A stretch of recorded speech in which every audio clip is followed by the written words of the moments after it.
Let me show you how it's done. Welcome. You are listening to The Drop, podcast on business, tech, and influence. I am one half of The Drop, Tam Danier, head of strategy. I lead insights and product. I focus on tech, in particular, solutions that solve real-world problems. And I'm here with... My name is B. Pagels Minor. My pronouns are they, them, theirs. I have been a product manager for over a decade at some of the world's most well-respected companies like Sprout Social, Apple, and Netflix. I've led teams that built important parts of the App Store, launched games at Netflix, built listening at Sprout Social. All in all, my DNA is fully being a product manager. Today on the Drops podcast, Matt Tumbleson is here to talk about product market fit in consumer packaged goods. This is part one of a three-part series. Let's start the show. All right, so we have Matthew. Matt, do you go by Matthew or Matt? Matt's what I like to be called. Matthew is too formal. That's what I thought. But I like to ask that question. We are recording, right? Sorry, let me start over. So Matt is a builder of things. He built things as a founder of his own software startup, as a lead marketer at companies like Grubhub and Rappi, and as an internal entrepreneur for the world's largest CPG company, Procter & Gamble. His scrappy, always be moving methods favor quick action over waterfall-style planning. It's paid off. Matt helped IPO Grubhub in 2014, sold his own startup to Golden State Capital in 2018, supported Rappi to achieve a $5 billion valuation, and he developed 3 new brands worth billions in potential sales for Procter & Gamble, P&G. When he's not building, Matt shares his knowledge as an adjunct instructor for General Assembly's Enterprise Division, where he works with Fortune 500 companies interested in learning about digital marketing, product management, and entrepreneurship. And I'm super excited to invite Matt to this podcast. That's actually where we met, General Assembly. And B, tell us why we're talking to Matt today. As many people who know me know, I don't actually leave the house very often anymore because not only do I work from home, I have a kid and a wife who make me really, really excited not to leave the home.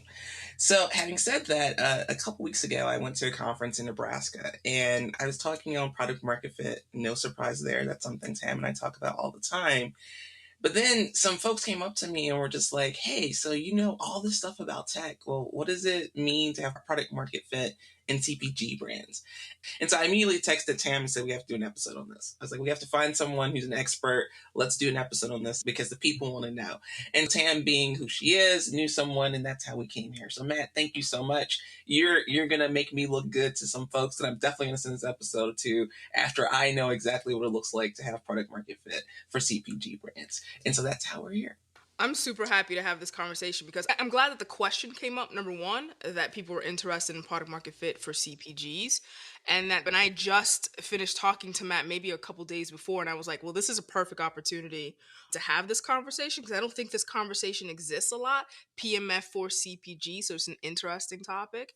And I'm about to learn a lot. This is going to be a master class, all right? This is going to be fun. Okay, first question for Matt. Say hello, and how do you define product market fit, PMF? Yeah, good question. And thanks for having me. B, nice to meet you. Tam, always great to see you. I want to preface with, I have my own opinions on this. And my background is Tam, you mentioned it's also in startup software. So we're kind of in the same bucket. The only difference is I had the opportunity to work inside of Procter & Gamble and see the way that things are done in a completely different world and what from software and startups may apply, what may not apply, what I think it is, and then come out on the other side where I am now after working with them for a couple of years and having some, maybe we'll say, tidbits of insight. By no means am I the expert in all things CPG, but I do like to think that I have a unique perspective. And there's quite a few disagreements inside of the CPG world of how to do this, how to figure out product market fit. And I was happy to contribute to some of those disagreements and disruptions and then share it here with you all today. So for me, I start with CPG. I always think of a problem. What is the problem? What is the consumer dealing with? What are they going through? What are they looking for from a solution? It's really similar in the software and startup world. There has to be a problem. A lot of people have to have it. And once we figure out what that problem is, the solution and the solutioning is quite different than in the software and startup world, where we don't get to optimize a lot once we are at distribution.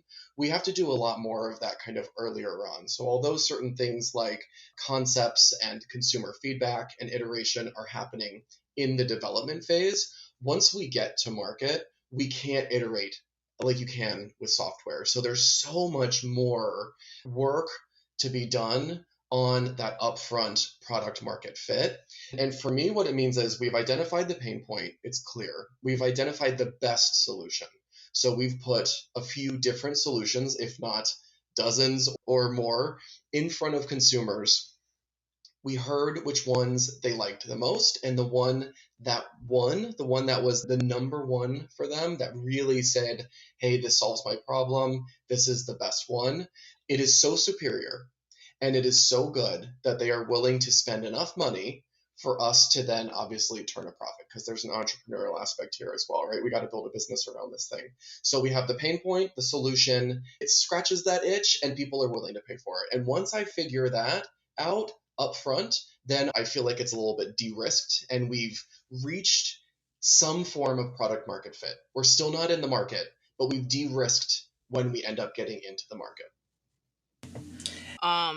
Basically, let's say this: a CPGs you can get off the shelf at Target, Walmart, right? If you can get it off the shelf, it's probably a CPG. Yeah, it really is. It's consumer packaged goods, which is what most people know it as. Also FMCG, fast moving consumer goods. And like you said, it's things that you would go to a Target or a Walmart and you would buy off the shelf. It's basically manufactured products that are mass produced. And then you generally go to a store and make a purchase. They tend to be on the cheaper side. You can see things like tobacco are considered CPG. We don't touch that.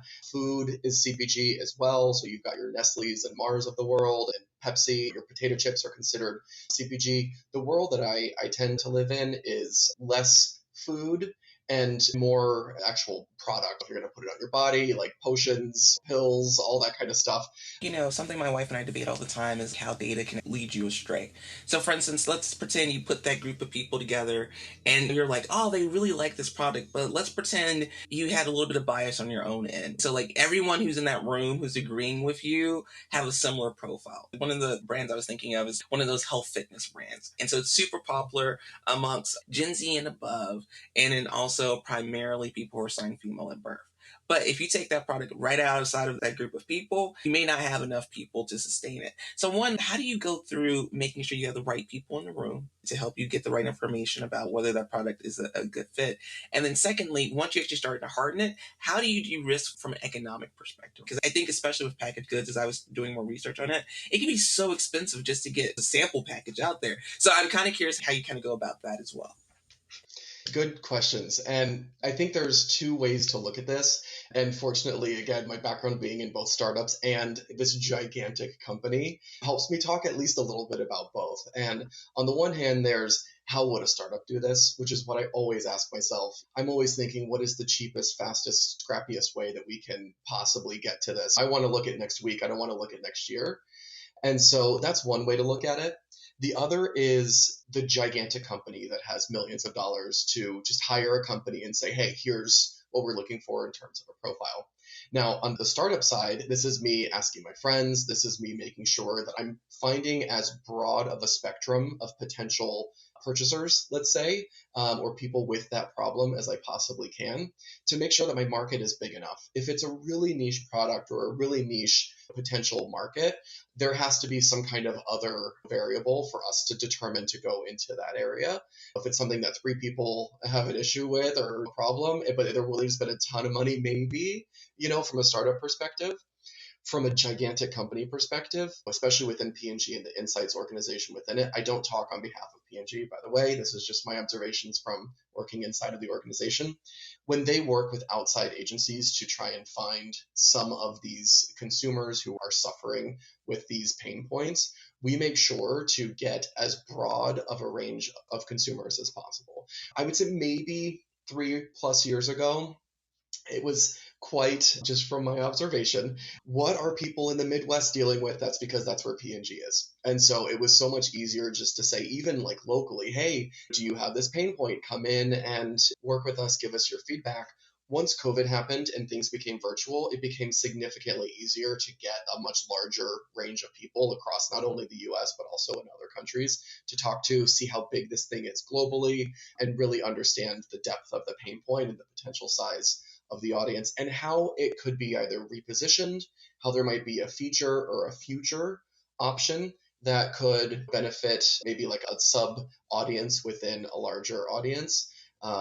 And so it became easier, and it was almost standard practice at P&G, where it's like we're looking for all Americans, at least in my group. Do they suffer from this? Is this something that they're going to benefit from? And how would we change it if we were to find that it doesn't benefit one particular group? And obviously, our goal is anyone who walked into Walmart, which is everyone in this country, we want to have products and solutions for them.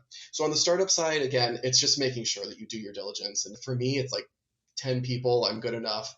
On the P&G side, we're looking at hundreds, if not thousands, to make sure that we're truly understanding the pain point. From the economic standpoint, that's all about risk.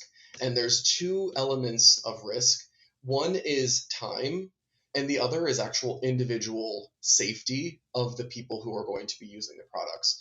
If it's a product that has an active ingredient in it, I use an example of this one eczema skincare brand that I was working on.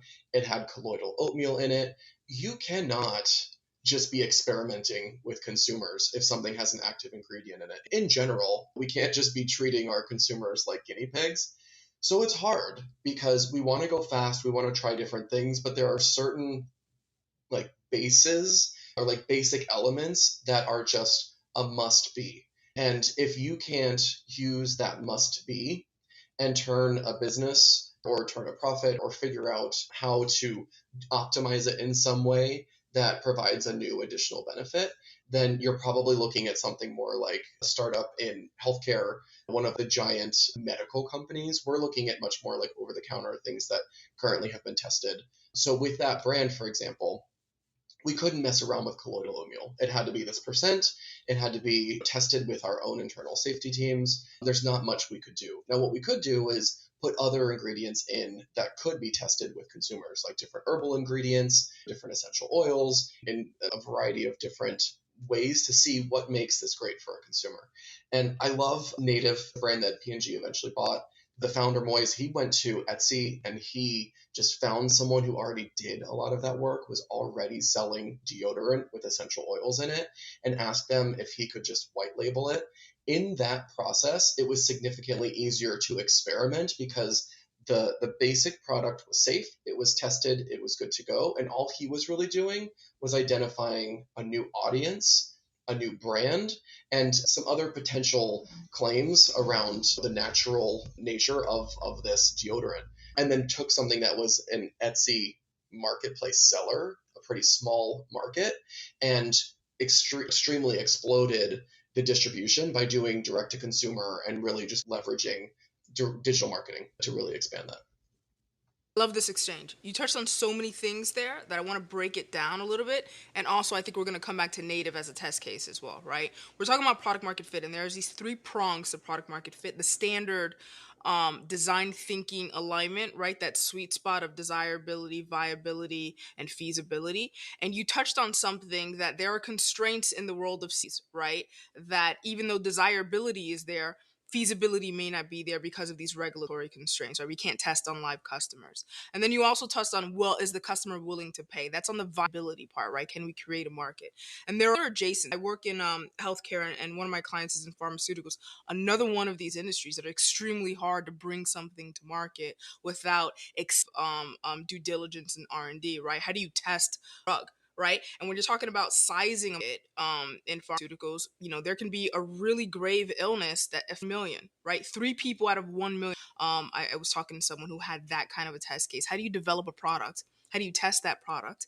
How do you price that product in a market when 3 people out of 1 million have this very grave and very part of that is you're talking about distribution channels being something like Walmart and a company like P&G. Let's just stick on that. Unilever or any of these companies. And if you're a company like P&G and you're saying I want all of the customers, or as many of the customers of Walmart or Target as possible, I have to be not only in the same vertical or same category of all the categories within Walmart, but multiple categories within it. Meaning, the cleaning category at Walmart is detergents or cleaning products for clothing, so laundry detergent. But then there's I need gentle, I need unscented, I need this, I need that.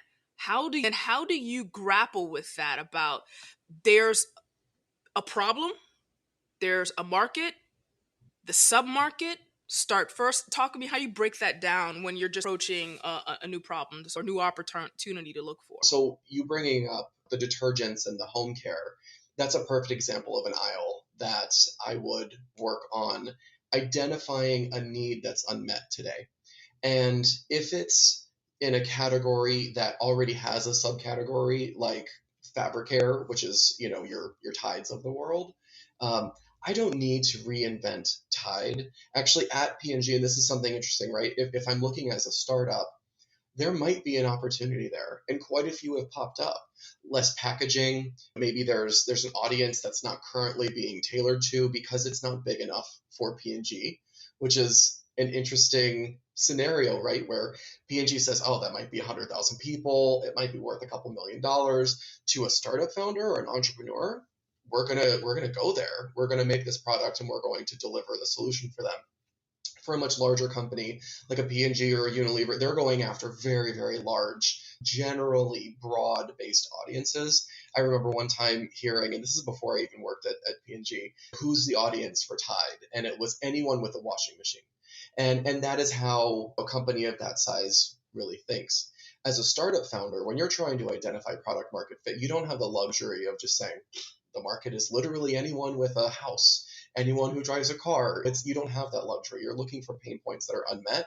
And so you have to really dig in and understand the smaller audiences, the more nuanced audiences. And that's where an aisle like fabric care, again, a startup founder would say lots of opportunity. A really big CPG would say, we've already done this. We need to do different scents. We need to do for your car. We need to do for your shower. We need to take the things that we already own and move into other categories that we don't currently dominate. They're thinking in a very different way than we are when we're talking about product market fit. They get the luxury of starting with assuming they already have it. We don't get that, right? We need to actually do the data, do the work, and make sure that when we're creating something new, that we know that it's something that consumers want, that they'll pay for, and that they'll continue to want even after their first use. I want to drill down into that just a little bit, right? Because you said something really important, which is these brands like CPGs, really large brands, don't necessarily have the luxury to tackle a problem that a startup would. What does that do to the decision making at a large company that says not big enough for us to care about, but also understanding in the back of your mind that all big things start off, right? Uber, a large category, was once a very niche. But that is how does a company de-risk the future of large M&A purchases, right? Because that is what it leads to. Let's talk about Dollar Shave Club. This is the result of companies not prioritizing the small ideas that are not hugely scalable, that aren't immediately $1 billion company. What's the internal? Take me into a room at P&G or a hypothetical room, a CPG company about decisions like that. Yeah, it's a frustrating conversation for someone like me who is I will find a solution to any problem because I'm going fast. I see there's someone who's got a pain point, I want to solve for it. I believe that there's money to be made, and it's win-win, right? With our feasibility, desirability, and viability, that's value for all. The business unit that I was in was actually the one that was tasked with developing new brands for P&G. And the other large enterprises like the Unilevers and Johnson & Johnsons of the world that I've worked with, it tended to be the same. They were the ones who wanted to take my advice, wanted to work with founders, really saw value in that.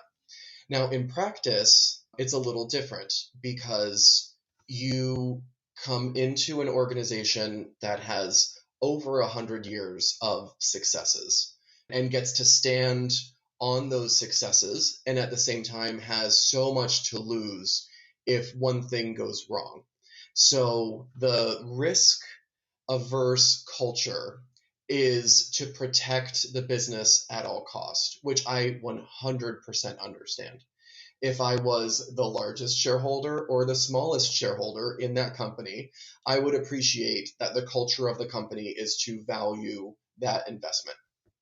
Now, as someone who wants to build things fast and recognizes needs of consumers, it's difficult because, Tam, like you said, I see the Ubers of the world. I saw the Grubhubs and Seamless of the world and the Rappies and all the other startups that started out as, I remember hearing the stories of our founder at Grubhub going door to door at restaurants in Chicago and saying, hey, I'm developing this platform. Give me your menu and I will digitize it for you.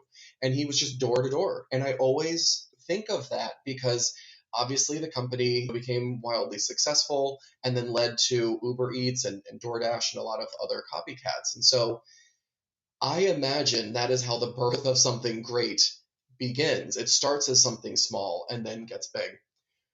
That mentality is learned and earned by getting the cuts and scrapes and bruises of being a founder and making things and failing and like just dusting yourself off and moving forward. It becomes a part of just what we do. When you follow the Princeton into business school, into the ABM role, into just maintaining, and you almost like an apprenticeship, see what your boss did, contribute a little bit more, potential new idea, and you do that for 20, 30 years. The idea of just completely starting over or throwing a wrench into the way things are done is almost impossible to understand. That's something that startups do. We don't do that. So that's who's in the room, is people who have been trained to protect the mothership at all costs, as again they should be.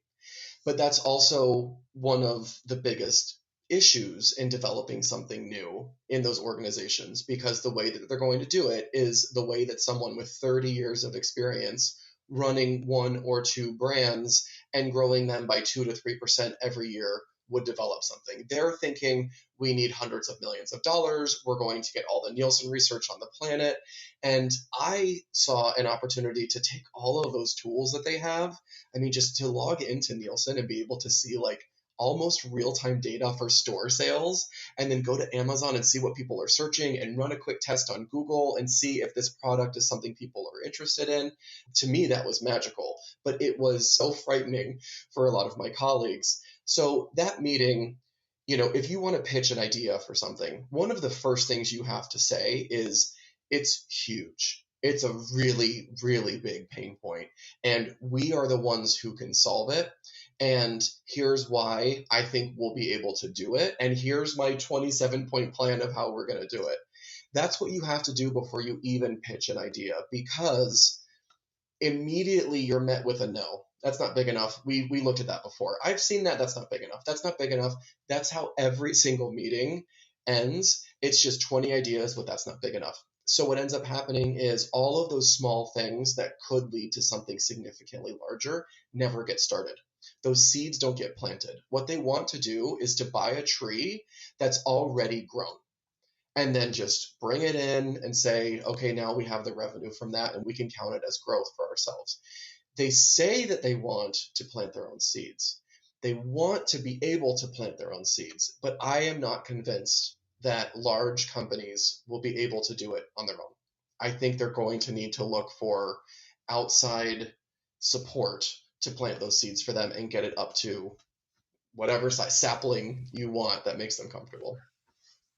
You're planting enough. So, Matt, I totally agree with you. I think M&A is definitely the strategy that really large multinational companies employ because innovation is so difficult. I mean, that's the thesis that Tam and I continue to kind of come back to over and over again in the podcast. It's just that once you get to a certain size, innovation is what suffers. And so what ends up happening is that you have to acquire all of these companies to do the basic experimentation and innovation that you need to move forward. But one thing, Matt, that you mentioned here, you talked about what it looks like to convince somebody that this is a good idea.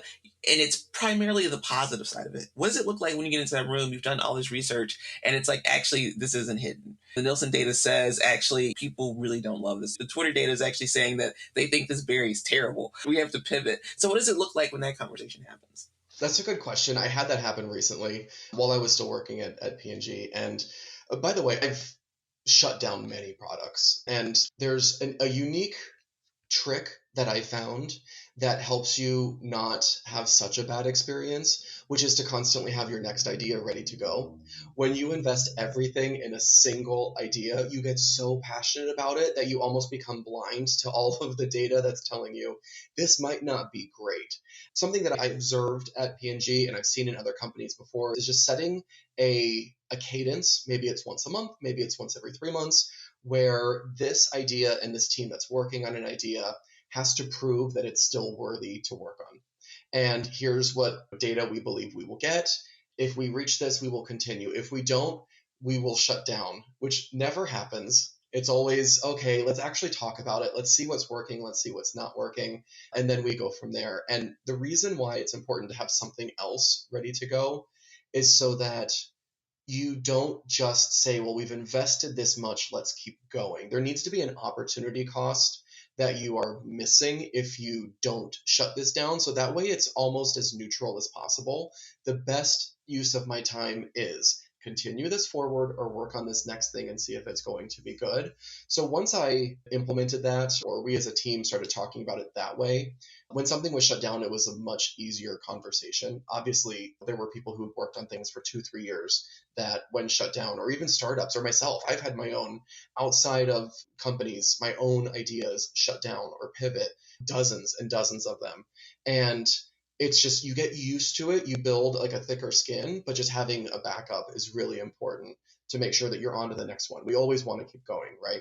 Now, I had a unique experience where we had all the data in the world that told us this area of the business, this thing that you're working on right now, this really small, scrappy team. There was just 3 of us, 2 people from research and development and myself. And one of the people from research and development was an expert. She and her husband actually work in this category outside of the office on nights and weekends. And she's like, it's a huge opportunity. We look at the Nielsen data. It's not huge. It's a huge opportunity. We buy this data from IBIS or you name it. And it's like, okay, there might be something there. But the Nielsen data just kept telling us this is not big. This is not big. And that was kind of our North Star. So we didn't believe it. And this is one of the few times that I said, no, we're going to keep going. And our very small teams, yeah, we're going to keep going. And we ended up using a service where it actually puts you in touch with certain buyers from large organizations. You can say, I want to talk to a buyer from Walmart. I want a buyer from Target or whatever the company is. And I want to run this by them. And it's blind. You don't really know who they are. You just know their role. They don't know who you are. You just get to ask them questions. And we're like, how big is this market? And they're like, oh, it's about $3 billion, which over $1 billion was good for us to move forward on. And we went through all the data and they said, oh, most companies don't sell this specific data to Nielsen because it's so valuable to us. And so we as a team had to keep asking ourselves, why has no one worked on this specific category before? And then we started looking in the startup sphere, places where they can't afford the Nielsen data. And there's quite a few startups. There's quite a few companies working on this. And they're going, and they've got some really, really good technology and innovation. And then you look at the giant companies, and they're not doing much there. And we made the hypothesis that it's because they're similar to us. We have all this amazing data. We can just look at Nielsen. It tells us what we need to know. And if it's too small, we move on. And so we said, no, let's keep looking. And I'm not exactly sure where they are now. It was an incredibly fast-moving project with a really good team, really small, scrappy team doing things. I was so proud of this team, the way that we made our own decisions. But on the one hand, we would shut things down if it reaches certain criteria. On the other, it didn't feel right. And so I would say sometimes you have to use your gut, which is the worst advice in the world. I hate saying that, but it is true. There's experience that backs that up. There's something missing, and there's a mystery and a curiosity that you have to continue going. I think that's okay. And we did, and we ended up proving out that Nielsen was wrong, and it's a huge opportunity for us. Stay tuned for part 2 next week on The Drops. Thank you so much for listening to the Drops podcast. We love having you. We love your feedback. Please do connect with us across social media. We are the Drops Podcast on Facebook, Twitter, and TikTok. And we also have a great email, thedropspodcast@gmail.com.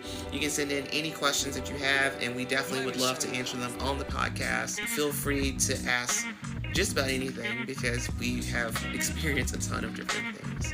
Again, thank you so much for listening to the Drops Podcast.